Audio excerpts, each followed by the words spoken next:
Attention is a scarce resource. It keeps going up in value because more people want it.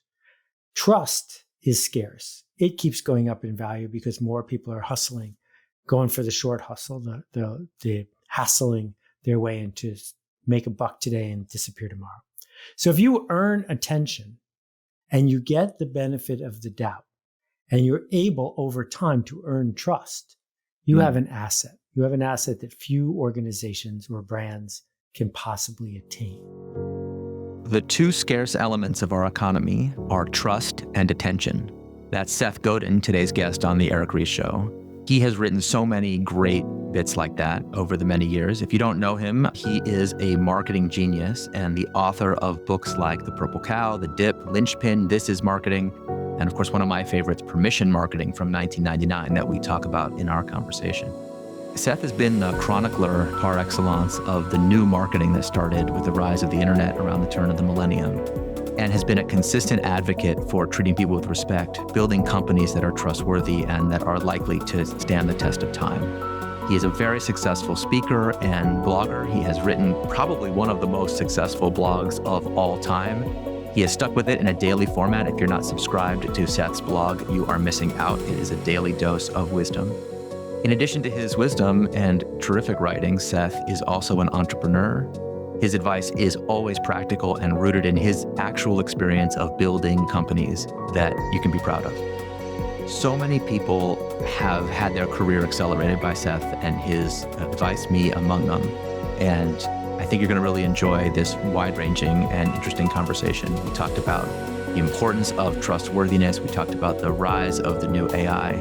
We talked about the difference between governance and politics, between management and leadership, and of course, how to think and act for the long term. Really my pleasure to welcome you all to a conversation with Seth Godin. I've started a lot of companies, and I've helped a lot more people start companies too. And therefore, I've had a lot of banks and a lot of bank accounts. And so I'm really delighted that this episode is brought to you by Mercury, the company I trust for startup banking. Every time someone on my team uses their Mercury Link debit card, I get an email with the details. And just that little bit of financial intelligence, always in my inbox, gives me a much clearer understanding of what we're spending. That's what Mercury is like through all its financial workflows. They're all powered by the bank account. Everything's automatic. And for those of us that remember the recent banking crisis, Mercury was there for a lot of startups who needed them. They've since launched features like Mercury Treasury and Mercury Vault, with up to $5 million in FDIC insurance through their partner bank and their sweep networks. Certain conditions must be satisfied for pass-through FDIC insurance to apply. Apply in minutes at Mercury.com and join over 100,000 ambitious startups that trust Mercury to get them performing at their best. Mercury, the art of simplified finances. Mercury is a financial technology company, not a bank. Banking services provided by Choice Financial Group and Evolve Bank and Trust, members FDIC. This episode is brought to you by DigitalOcean, the cloud loved by developers and founders alike. Developing and deploying applications can be tough, but it doesn't have to be. Scaling a startup can be a painful road, but it doesn't have to be. When you have the right cloud infrastructure, you can skip the complexity and focus on what matters most.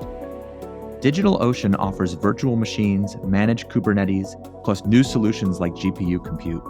With a renewed focus on ensuring excellent performance for users all over the world, DigitalOcean has the essential tools developers need for today's modern applications, with the predictable pricing that startups want.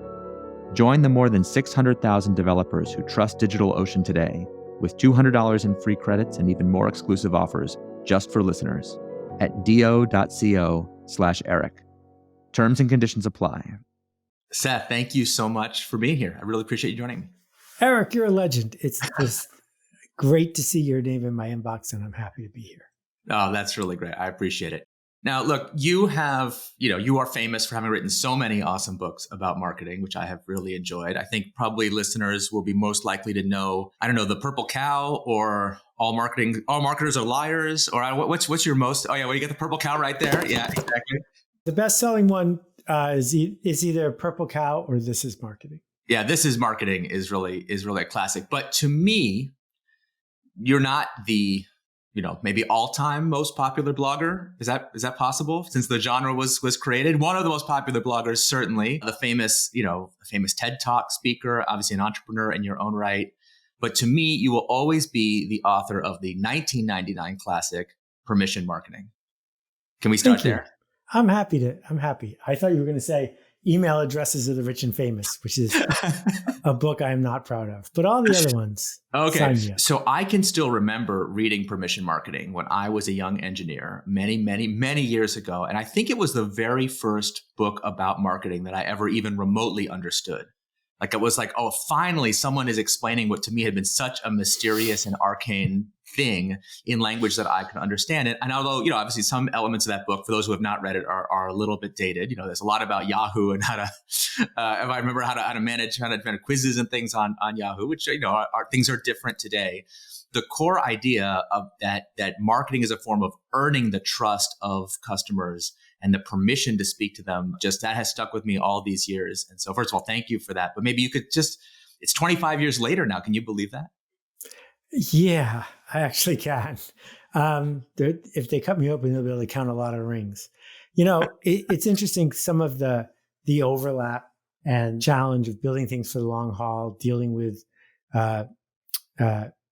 agile and minimum viable product combined with trust. And it all fits together. And the way it fits together is this. Attention is a scarce resource. It keeps going up in value because more people want it. Trust is scarce. It keeps going up in value because more people are hustling, going for the short hustle, the hassling their way into make a buck today and disappear tomorrow. So if you earn attention and you get the benefit of the doubt, and you're able over time to earn trust, you have an asset. You have an asset that few organizations or brands can possibly attain. And so it's not interrupt people and ask permission later or ask forgiveness later. It's earn permission. It's build an actual asset over time where people, when they're not sure, trust you. And I think that is reserved for folks who are willing to take a longer term view of the world. It's music to my ears, obviously. But I remember, one of the things I really remember from that book was you had like a hierarchy of permission. I don't now remember all the stages, but it was kind of like on the lowest end, the advertiser who you grudgingly allowed to interrupt you during your favorite show, who you have basically a feeling of annoyance towards, level by level by level, all the way up to your doctor, who you would say, I trust you so much, you can put me under general anesthetic and do what you will. And I hope it will turn out for the best. And of course, one of the ideas from the book is that you can earn your way up that hierarchy. So just talk about the hierarchy and how do you earn your way up it? Well, one of the things I foreshadowed in that book, in addition to helping to invent a $50 billion a year industry in email marketing, is that there's something called intravenous permission. And I'm getting this out of the foggy parts of my brain. But intravenous permission is what happens if I give you my credit card and I subscribe. And at the time, there were no subscriptions on the internet. There were none. And we've seen entire industries built around this idea. I trust you so much that every month I'd like you to mail me something, or I trust you so much that every month you should charge me for your software. And you don't get there with a Facebook ad that instantly turns someone into a customer. You get there drip by drip by drip to the point where people would miss you if you were gone. And that is what we are seeking to earn. The idea that we are adding in a value that we would create a vacuum if we weren't there. So the reason I wanted to have you on for this episode is not, obviously we have lots and lots and lots of things to talk about, but the precipitating event, you've been writing a lot about trust, and that's such a critical topic that I've been interested in. I feel like I work with so many companies now, and they have not yet learned to quantify and treat trust like an asset. So they squander it. And you wrote this essay called Trading Trust that we were corresponding about. That's how we wound up having this conversation. And the thing that it really hit me, and I don't know if you feel the same way, but I'm really curious. When I was reading that, the article was about, the ways in which companies trade on their trust for short-term benefit. And it struck me that this is the refutation of the whole OKR system that we are teaching companies, and a whole generation of entrepreneurs have been raised on this idea that you assign objective and key results one to each individual person that they're responsible for. And your post hit me like a bolt of lightning that the whole system is bogus, because any individual person at any time can boost their own OKRs by trading against the company's trustworthiness. And why wouldn't they? Yeah. Well, so we should go back 50 years to the fraud that is Milton Friedman and the articles that he wrote for Newsweek, et cetera, that he said that the only job of a corporation is to maximize shareholder value, particularly in the short run. Yeah. This is nonsense. There wasn't any history that it was based on, and it was embraced by top executives who wanted to increase their pay by creating a false proxy that would be easy to demonstrate. And now it is filtered through the entire organization. And so what we end up with is a company like Amazon that spent decades earning the benefit of the doubt, becoming one of the most trusted brands in the history of tracking this. And now to make the stock price go up, left and right, up and down, they're willing to trade that trust for a short-term boost. It's too expensive to deliver the package. We'll just pretend it's going to be late and we won't deliver it, right? And there are people in the organization who are proud that they made this choice because it made the stock price go up. The year that I worked at Yahoo, I would walk into the sales office. There'd be 50 people there and 48 of them were checking the stock price on Yahoo all day long. Boom, boom, boom. Because they were making an extra $5,000, $10,000, $20,000 in one day from the stock going up. Well, when we hook people up to that sort of intravenous of, oh, look, I can do this, why are we surprised that they get hooked on the false proxies? And what it creates is an opportunity. And the opportunity is to act in private like you would behave if you were in public and to build something for more than tomorrow. Because over time, that trust is going to be very highly valued. It's simply undervalued in the short run. And if we are giving the people who work for us a false proxy, don't be surprised if they work to optimize the wrong thing. So talk a little bit about what makes a false proxy and what you would give people instead if you're managing them. So let's talk about obvious false proxies. When we are voting for the president in this country, the United States, one of the false proxies is height. And if we look at a graph of height compared to votes, it goes up and to the right. Tall people get votes. Yep, votes, absolutely. I think we can agree that there should be no correlation between how tall you are and whether you did a good job as president, because there isn't one. In the workforce, there are many false proxies about what is your skin color? Where did you grow up? Where did you go to college? Do you have a stutter? Are there any other sorts of challenges you deal with physically? These are false proxies that we invented along the way because it was easier to screen people than it was to get deep into whether they're good. Many hard skills are false proxies. How many words per minute can you type? Well, tell me why I need to type, right? So then we get into work itself. What is a false proxy? Well, it might be how long did each person last on the phone call with you in the customer service department? Because most CFOs measure time per call and push their employees to make it shorter.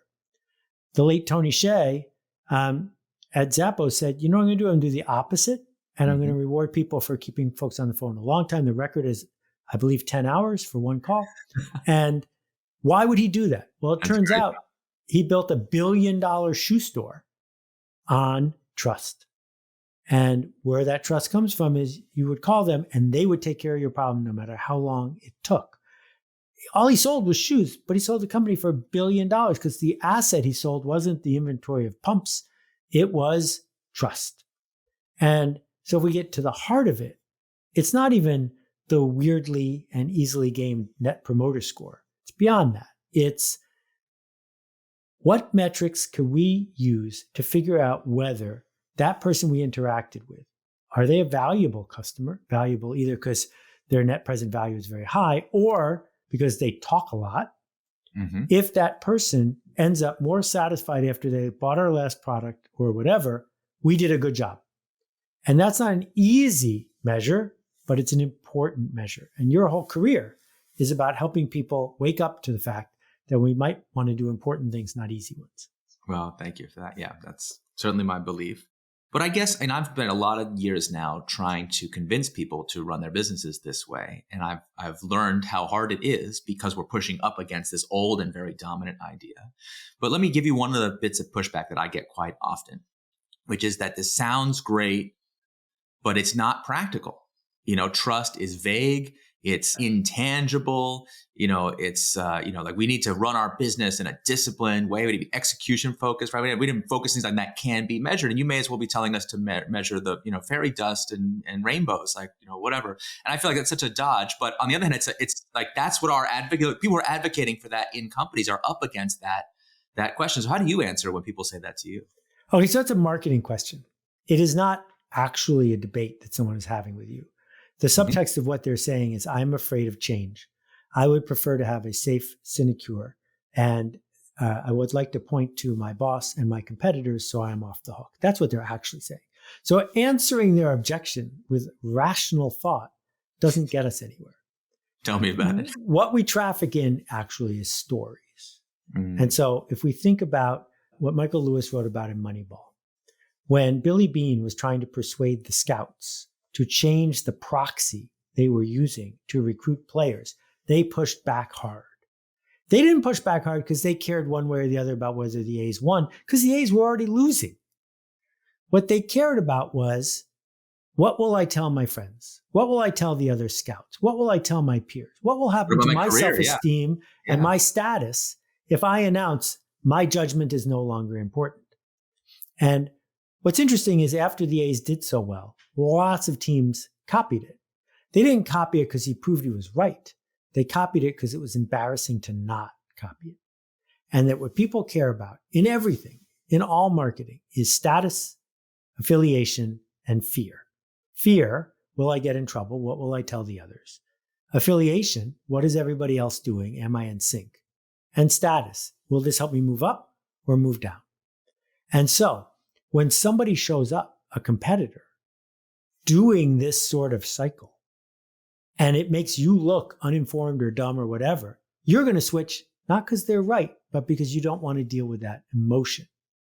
And so if we think about the VC industry, when Andreessen showed up and started writing very, very, very big checks, it made the other VCs feel small.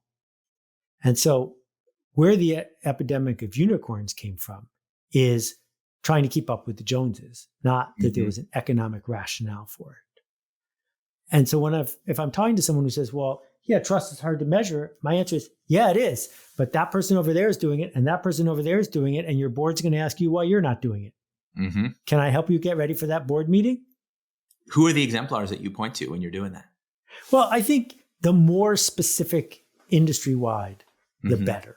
Because part of the problem of Apple Computer is there has to be an Apple Computer, just like there has to be a Beatles, but it's probably not going to be us. So and Apple isn't a great example on the trust thing, but just because Apple did it doesn't mean I have to do it. I can't, because they made the most successful consumer product of all time. So don't count them. But if I'm in the plumbing business and you want to tell me about that HVAC company that has a different way that's causing them to close twice as many sales, now I have to pay attention. Right. Because the more it's analogous to my organization, the more likely it is that I'm going to embrace it. And then to just shift sideways just a little bit, how did the whole idea of lean spread? It didn't spread from CEO to CEO, for sure. For sure. It spread because a low status engineer realized they could raise their status by bringing a methodology to other engineers, build affiliation with them, et cetera. And the more contagious it got horizontally, the better their life got. Same with Slack. That's how Slack spread. Slack didn't spread because Stewart showed up and proved it was more effective at communication. It's because someone deep in the bowels of IT project management decided their life would get better if their peers used it too. That's very perceptive. And I can remember when Lean was going through that spreading phase. I remember actually that it happened at Amazon. I remember somebody took one of my blog posts and took it to their boss and said, hey, I think we should do this. Next thing you know is he's presenting it to Jeff and the executive committee of Amazon. And Jeff was like, yeah, this sounds like a good idea. Anyone who doesn't think this is a good idea shouldn't work at Amazon. And all of a sudden, all these executives thought it was a real good idea real quick. And all of them, they're doing pilots and tests and stuff. And it was cool. But that's exactly right. It started off very much as a grassroots movement of individual engineers who saw the wisdom of it. How do we start a movement for trustworthiness in the same way? Like, I think I guess one of the most common calls I get now, even more than people want to talk to me about me in startup. They want to talk to me about, how can I make my company trustworthy? How do I resist having what happened to the social media era companies, for example, happen to me? And yet, they struggle for language. They struggle for a sense of community, and they have it. A lot of them are kind of in a defensive crouch about it. Like, oh, I'm so sorry. I'm not as profitable as I could be because I'm trying to be trustworthy. And I'm always like, you have it exactly backwards. This is a huge competitive advantage. Your competitors are going to cry when they find out that your customers actually love you. So how do we spread that meme, out into companies to get them to change? So there are two approaches that I'm going to describe, neither one of which is right on the nose, but either one could help a little bit. What is a brand's value? A brand's value is how much extra will someone pay for yours instead of the commodity version. And so there are lots of people who say, I have a valuable brand and a loyal customer base. Really? How many people flying on Delta are paying extra compared to United? Right. The answer is 0. The brand value of Delta is very close to 0 because the alternative flights are the same price. Mm-hmm. So it's very hard to explain to many people at Delta why they should spend a lot more money on things that they think of as marketing, like advertising, because it's not going to get people to pay more money, right?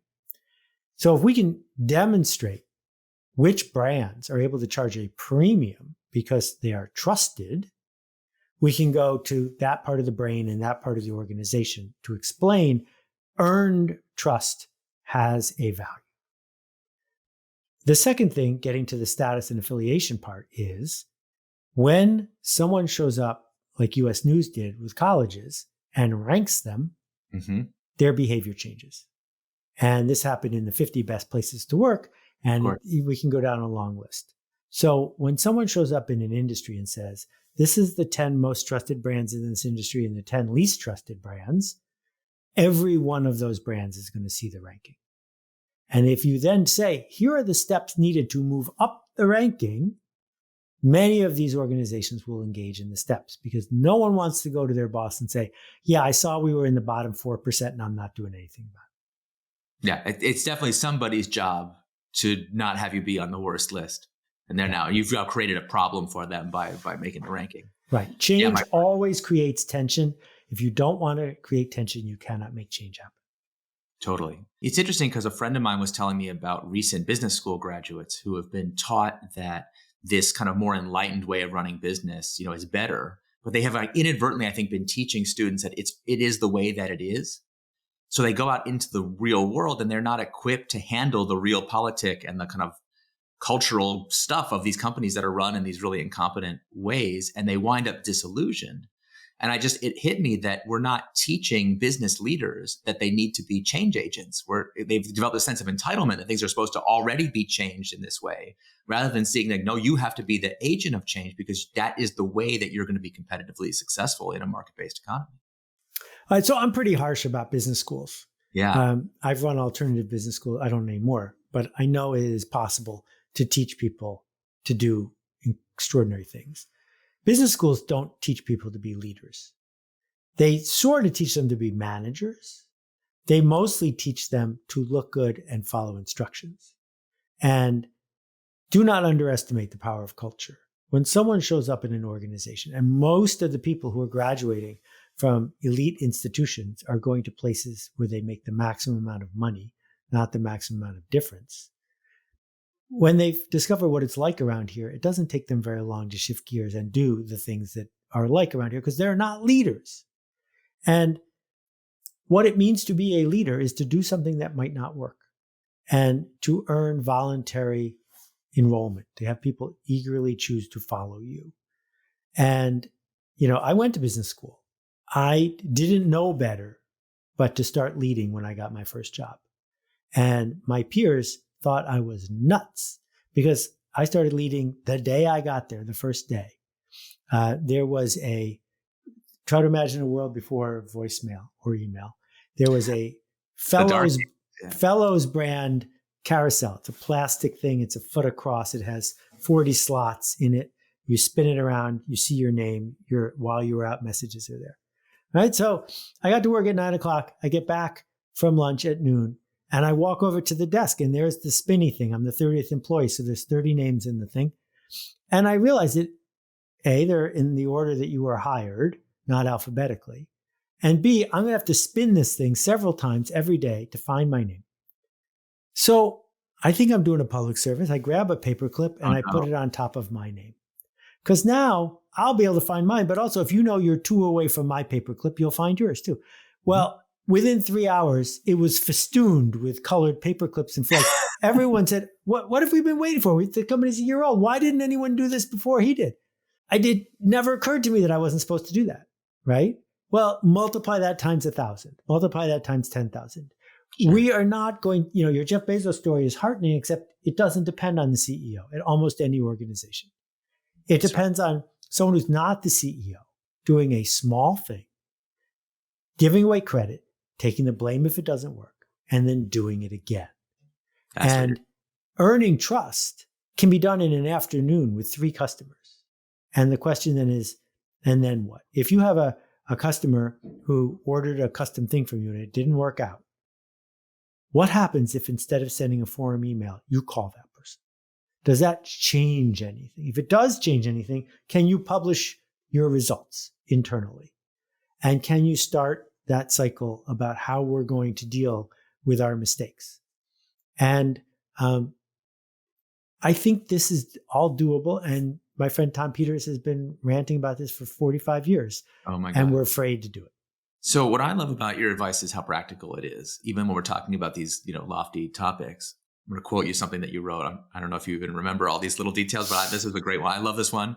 You said the 2 key choices a brand makes to be trusted in the long run. 1, you will postpone profit taking. And 2, you will do things that are difficult.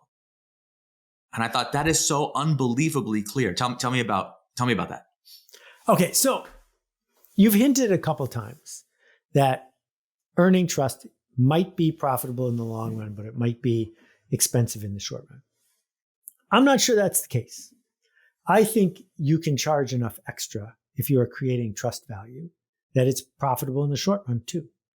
But it's difficult because the easiest thing to say is you can pick anyone and we're anyone, but $5 cheaper. That is the mantra of just about any organization that's racing to the bottom. One that is floundering is you can pick anyone, we're anyone, and it's a tie. Maybe I'll get some SEO and you'll buy from me instead. But the opportunity to say, you'll pay a lot, but you'll get more than you pay for, is how you find your smallest viable audience. The people who are willing to pay a lot, but get more than they paid for, will increase your profit.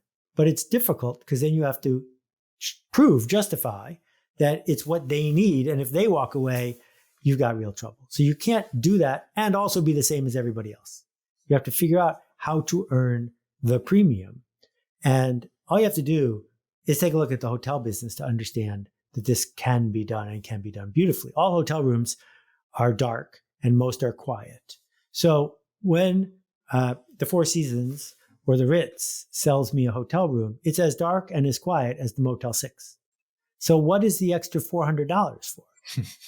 And the answer is because I trust you to make things right, because I trust you to make me feel welcome, because I trust you to not screw up. And they're very clear about what they do. They don't say we charge extra because our rooms are darker or quieter. They say we charge extra because we are ladies and gentlemen, welcoming ladies and gentlemen. And if that sounds like the kind of place you want to stay, that's what we have here. So I've been surprised, especially when I work with large organizations and travel around, as I have now as a consultant for many years, how few companies seem like they're actually trying to generate price premium. Like they've been so wild. I'll never forget, I was sitting with a team once in an industrial manufacturing company, and they were obsessed with taking cost out of production. So it's like you launch a product. If it's at all successful, the first step is you start taking cost out. That's the mantra. And I remember asking them, isn't the purpose of taking cost out to make margin? And they said, sure.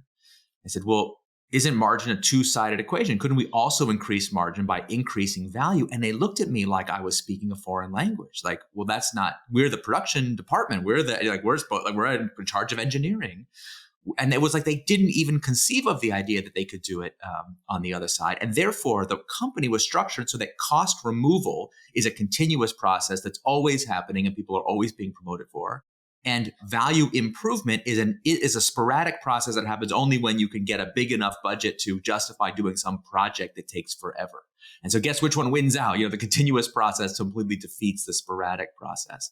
And like, if the ideology of capitalism was really about competition and winning, this wouldn't be true, because this really makes these companies are destroying themselves through this behavior. So what's going on? Well, first, this is a brilliant insight, and I think you should write a book about it. I think continuous versus sporadic, and the idea, I'm a trained mechanical engineer, though I didn't really go to class, that the production people have this false proxy of you're doing a good job if you take out cost. That carries a lot. There's a lot in what you just said. I would argue that the physics of it is that value creation is a quantum experience. That if you figure out how to, gradually increase the quality of the alloy over 5 years, maybe you've added some value for the end user.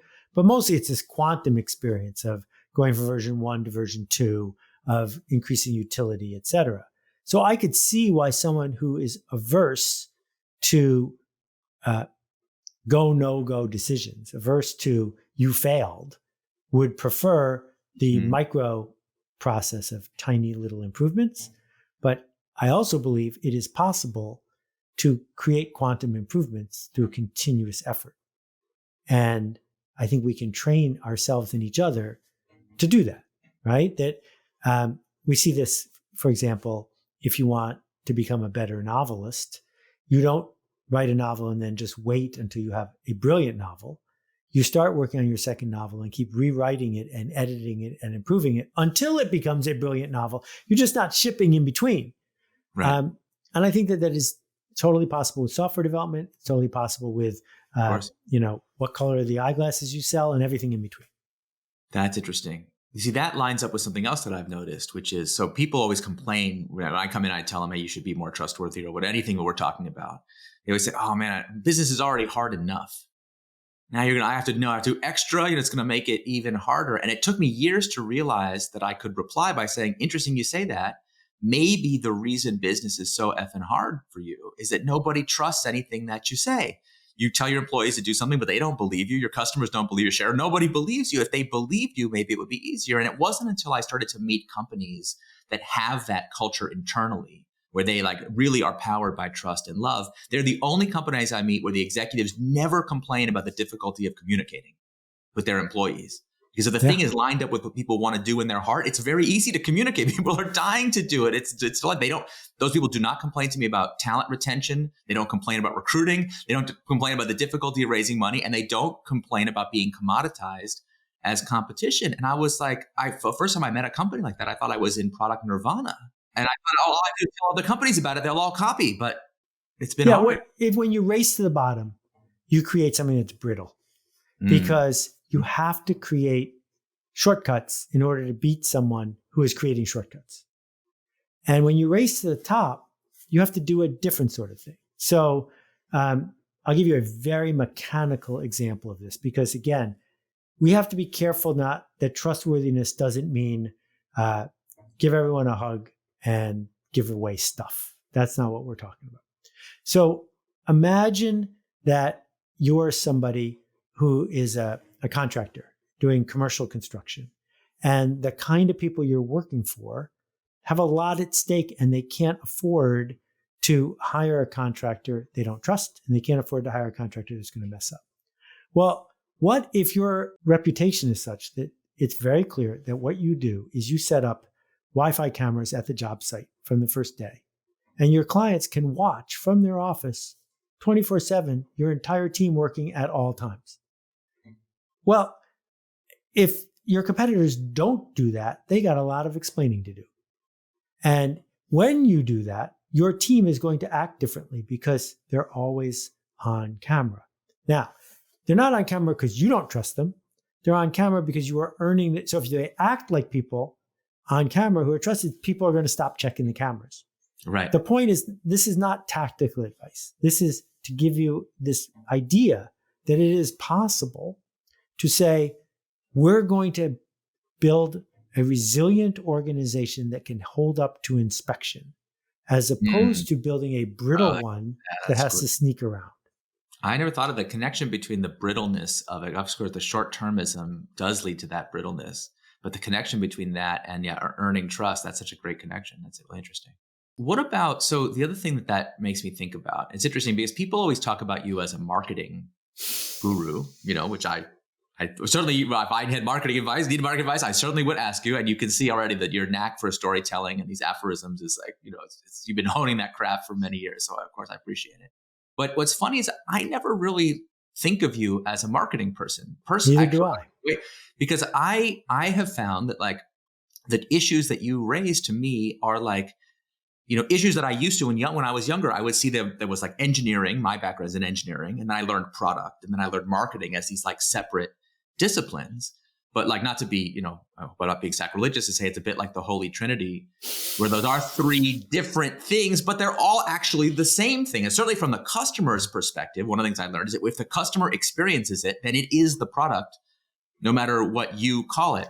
So I'm curious, like, what, do you buy into that? Like, I worry about when you say that these things are all the same, maybe some people will conclude from that, oh, therefore I don't need specialized people. Shouldn't revere the skills of people who've honed their craft in these different disciplines. So how do you navigate that factor? Like, how do you avoid being kind of pigeonholed, not just you personally, but the people that follow you as marketers or as product people, when like trustworthiness, trust as an asset, thinking long-term, these are attributes of the holistic enterprise.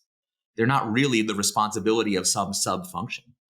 So around 1990, marketing as we used to know it for 100 years died because it hit its peak with, the final episode of MASH or an episode of Friends or the Super Bowl.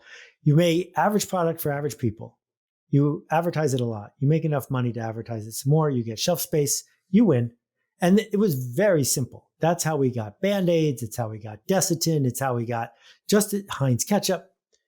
But in 1990, it died because the long tail showed up, because you can't reach everyone, no matter how much you spend, ever again. And I was lucky enough to be able to narrate that shift. So I got to decide what marketing is. And I decided that what marketing is anything that touches the market. So if I'm in charge of marketing, that's my answer. I don't think of myself as a marketer, and more than half of my books aren't, quote, marketing books. Way more than half my blog posts aren't marketing books. What I write about is, how do humans interact? What stories do we tell ourselves? What do we want? What's worth doing? All the stuff we've been talking about. I call all of that, if you want me to, marketing, because it touches the market. And what is the market? The market is the place where people freely exchange goods and services to solve their problems. So if someone is a monopoly, they don't have to do marketing because you have no choice. But everybody else has to show up in a way that people will exchange attention and money to get a problem solved. And we do that not by doing a careful engineering P&L statement, but by telling ourselves a story. This episode is brought to you by my longtime friends at Neo4j, the graph database and analytics leader. Graph databases are based on the idea that relationships are everywhere. They help us understand the world around us. It's how our brains work, how the world works, and how data should work as a digital expression of our world. Graph is different. Relationships are the heart of graph databases. They find hidden patterns across billions of data connections deeply, easily, and quickly. It's why Neo4j is used by more than 75 of the Fortune 100 to solve problems such as curing cancer, going to Mars, investigative journalism, and hundreds of other use cases. Knowledge graphs have emerged as a central part of the generative AI stack. Gartner calls them the missing link between data and AI.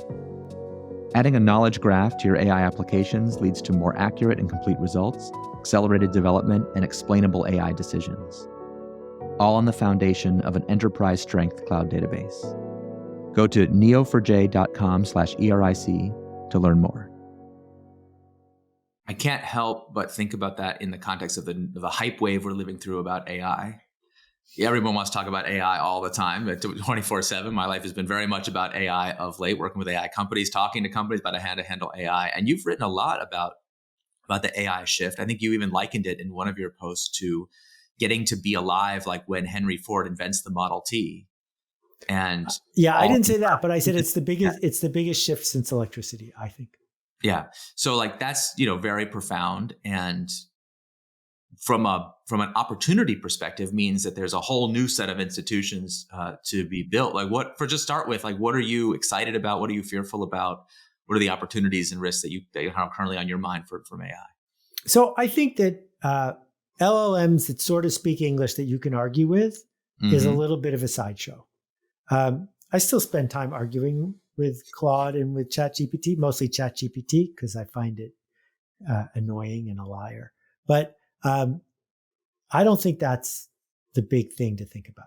I think, first of all, it's always on and always present. And you as someone who thinks about continuous a lot, haven't thought about that. Like, why should you go to a therapist for an hour a week when you can have a therapist in your earbuds 1 minute every hour, right? That the idea that there's situational awareness and there's a system that is ready to be there for you whenever you need it, that's a fundamental shift in how human beings are going to be in the world. The second thing is it can do mediocre work better and faster than a human, which means that if you do mediocre work, you're in trouble. Mm-hmm. So if you need mediocre copywriting, don't hire a copywriter ever again. So good at that. Yeah. Because you can get mediocre copywriting for free from ChatGPT. The third thing is it has a much broader awareness than people do. So you can say to it right now, you can say to Claude, I did this. Here's a 40-page business plan. It was written over the course of a year by 9 people. Please review it, find the contradictions, find the inconsistencies, and let me know. And in less than 10 seconds, it wrote me a 1-page memo that an MBA would have had trouble doing better than. It was magnificent. Well, now what happens if instead of just reading my 40-page business plan, it reads 1,000 40-page business plans? No human can do that. So there's all of these things that we're going to take for granted the minute they start happening that cannot be done today. So, I think the idea of pulling out your phone and asking it, what year did Jimmy Carter win the World Middleweight Boxing Championship? That's a fun stunt, but that's not the point. The point is the means of production have now changed forever. Obviously, a lot of discussion about ethics and responsibility as it relates to AI. And actually, I've kind of noticed in the tech industry, there's been this kind of really interesting spillover effect where because the responsibility issues are so obvious with AI, it's made non-AI founders who are also working on very transformative technologies way more interested in their responsibilities and thinking about the ways in which their technology can go wrong.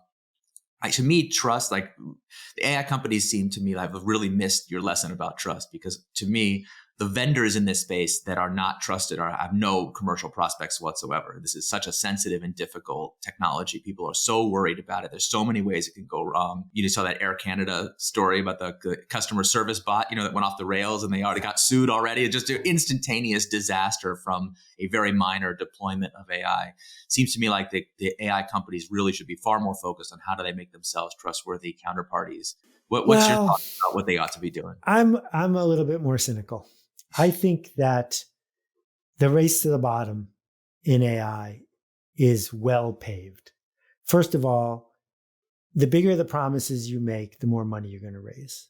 Unfortunately. And once you raise that money, then there's going to be pressure to come up with something of value as soon as possible and to build a network effect into it. And the network effect is irresistible even when people don't approve. So, when they started pumping oil out of the ground and it was dirty and killing people and clearly unhealthy, that didn't stop people from switching to gas trucks, because if they didn't, they were out of business. So, I worked with Isaac Asimov. I worked with Arthur C. Clarke. I've been reading science fiction my whole life. It's very easy for me to tell you a doomsday scenario. And I can tell you that no doomsday scenario is going to be avoided because a few Silicon Valley executives were more careful. That's not going to happen. No, it's not. It's not sufficient to the forces at work. Yeah. Yeah. So there's going to be this sprint to say, can we put in enough stakes in the ground to cause a network effect to happen? But then there's going to be a moment which many CEOs stare at and blink when they will have the resources to race up instead of down, right? And, let's compare Satya Nadella to Steve Ballmer. Steve Ballmer raced to the bottom from the first day he got there and was one of the worst performing CEOs of his generation. Satya says, look, the company's not going to go out of business. What can I do that would engage my employees, my constituencies, my customers, and that I'm proud of, right? And that is a lot to put on 1 or 2 or 5 people, but that's what we're going to need if this network is going to bend in the right direction. So when I think about that key moment when Mark and Cheryl said, we're going to take political money and run ads on Facebook. Yeah. They changed the culture of the whole place and they raced it to the bottom. Mm-hmm. And what they could have done is say, look, we can live without it. Let's figure out how to make this thing additive, generative, something we're proud of and more trustworthy instead of figuring out how to make a little bit more money in 4 weeks. And it's a shame when that happens. It's avoidable. That, I think, is something we have to keep announcing we need to have happen. But as a cynic watching from the outside, it feels unregulatable to me to say we can't let an AI go out into the world that's not going to spam people or scam people, et cetera. Yeah, it's too late for that. But let me push back on one thing, because it seems like to me like maybe a little bit of a contradiction between what you're saying, that the race to the bottom is inevitable. Okay, maybe so. I know it's a more cynical view. But if it's true that, the things you've been advocating for about thinking long-term and acting in a more trustworthy way, taking the Mark and Cheryl, if they taken the better path, that would have been an advantage that they would have had. Yeah. So how do I reconcile those two things? That the race to the bottom, is it inevitable, or is there an opportunity to have a race to the top? Well, so what we're trying to do, especially you, is change the culture so that you can't be proud of what you did just because you made a lot of money. Amen to that. Right? So back to status and affiliation. Mm-hmm. Don't brag to me as a VC that you put in and got 100x out, but also produced something terrible. That we're trying to undo the Milton Friedman mindset. And we're trying to say, among people of privilege who aren't struggling to feed their family, this is the way things are around here. That what gets you invited to the stage, to the talk show, to whatever it is you ratcheted things up. And we're going to aim our disgust at people who, when they had the option, chose to race to the bottom. Yeah, they could have had the legacy of greatness and chose mediocrity instead. Yeah. Really, I find it extremely offensive when people wrap up this kind of mediocrity in the language of greatness and say, well, you got to hand it to them. At least they made a lot of money. It's like, no, I don't got to hand it to them. Making money in an exploitative way is the easiest thing in the world. That's not praiseworthy. I'm not going to have my heroes be people who did that. Yeah.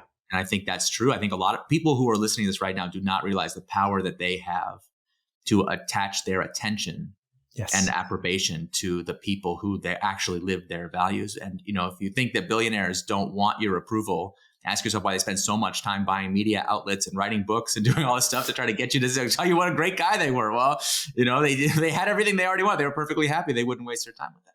Yeah. I mean, most people listening to this have not been on stage as a public speaker, but I can tell you when you're on stage as a public speaker and you're looking at the faces of the audience, with every cell of your being when it's not working.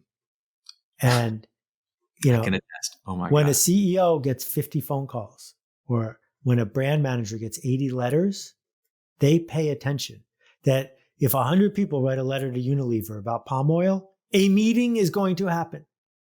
And if it happens 5 days in a row that they get letters like that, a policy is going to change because they're going to get paid either way. So just do something to make the letters go away. Do something to move up in the appreciation scale. Not, there's always going to be gangsters who want to race to the bottom, but we don't have to applaud them.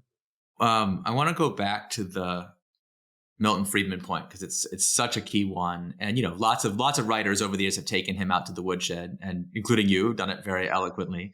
And yet the idea persists. It's very popular. And I just want to quote you something you wrote, because this one I really thought was just so scintillating. Okay. Because you were asking one of your essays, why did this idea catch on when it's so manifestly bad? And you said, because it's simple, because it diminishes responsibility, and because it comes with prizes and warm chocolate cookies for those in charge. And I thought, oh, God, that is so right on. But like, why? For God's sake, why? Why did I mention the warm chocolate cookies, or why did it work? That's what made it sticky and absolutely made it totally memorable. But in all seriousness, I'm curious, like, what your view is.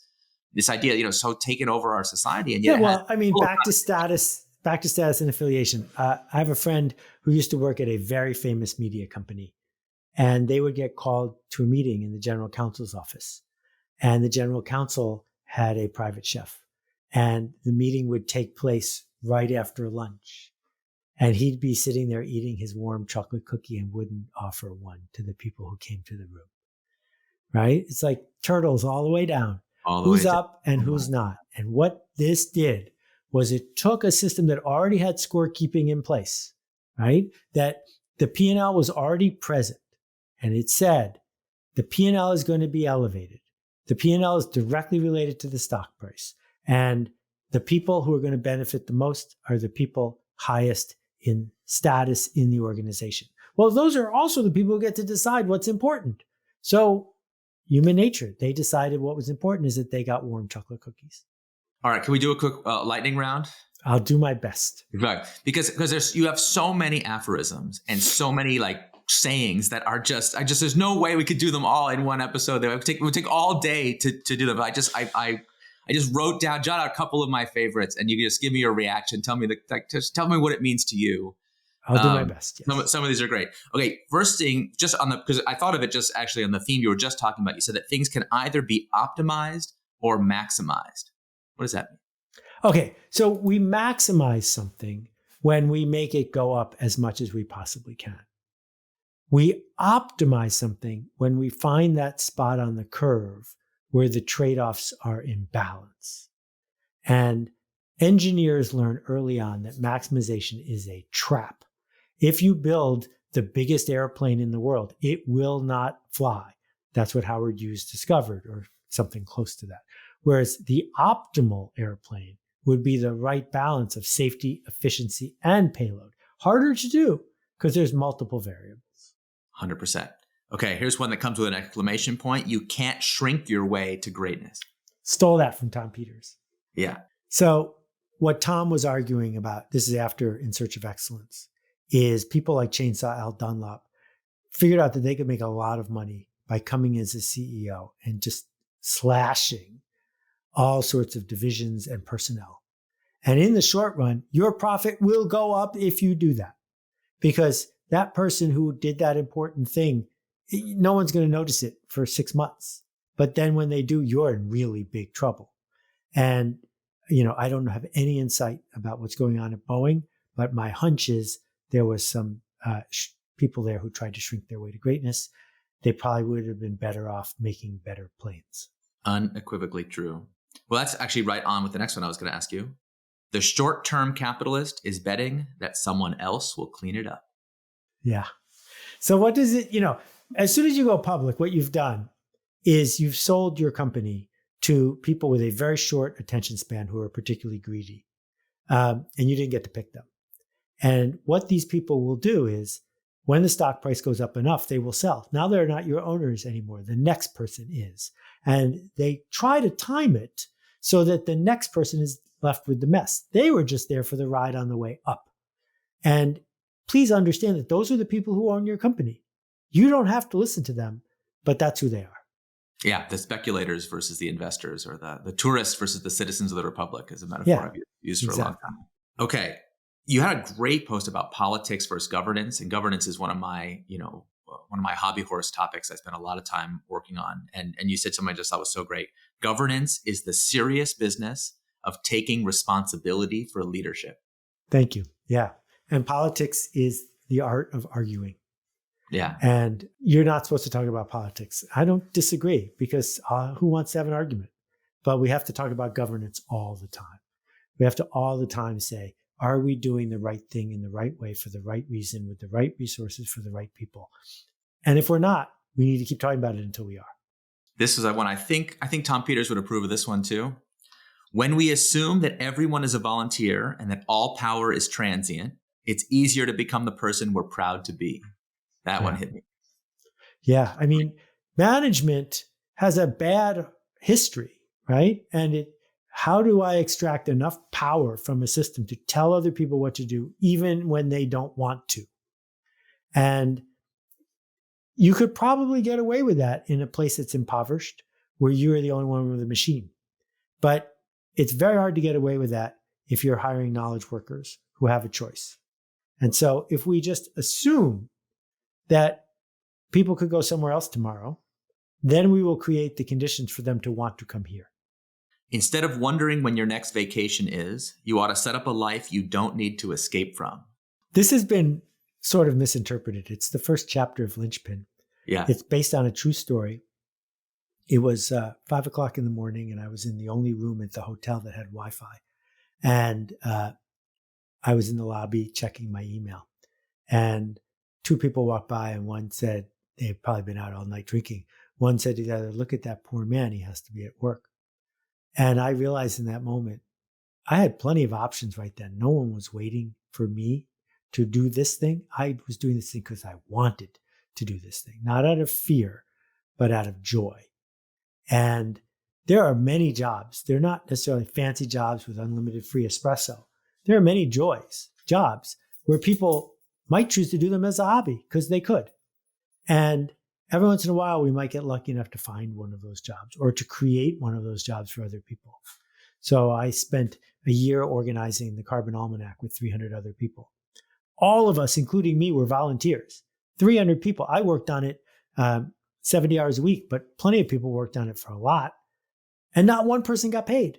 And I couldn't tell anyone what to do because they were volunteers.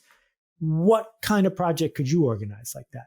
Because we have the tools to do it that we never used to have before. Yeah, so speaking of a change in the means of production, it's like truly accessible to absolutely every person or close to it now, and getting more so every day. That's a great story. Okay, last one. Oh, no, two more. Can you do two more? You got time? Yes, two more. Ready to go. Two more. All right. We are all homeschooled. Yes. So what I mean by that is public school is a miracle. Public school is important. Public school builds culture. Public school builds a chance for kids to connect with each other. But it only lasts 7 hours a day, and there are 24 hours in a day.